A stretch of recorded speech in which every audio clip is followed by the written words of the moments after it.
Has she had any challenges, like from coming from the teaching world, moving into the corporate?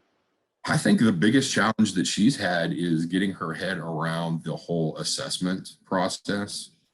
Because, as you're aware in, the public education environment, everything, your progress is, everything is determined by, you take a test, did you pass the test? Did you fail the test?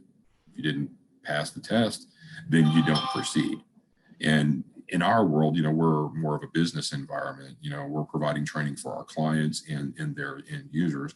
So we're not as interested in assessing their knowledge. While there are components of that, a lot of our assessments are very basic, and continuing their role at the bank that they were hired to work at is not necessarily dependent on whether or not they passed this e-learning course. Right. Can So they do their job when they're done? And the job is the test. exactly.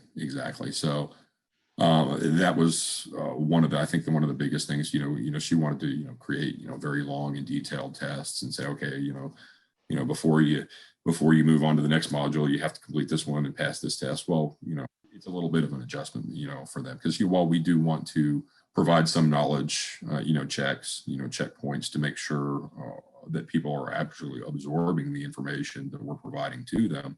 Whether or not they're able to function in their role isn't, dependent on whether or not they're able to get successfully through this e-learning course or not.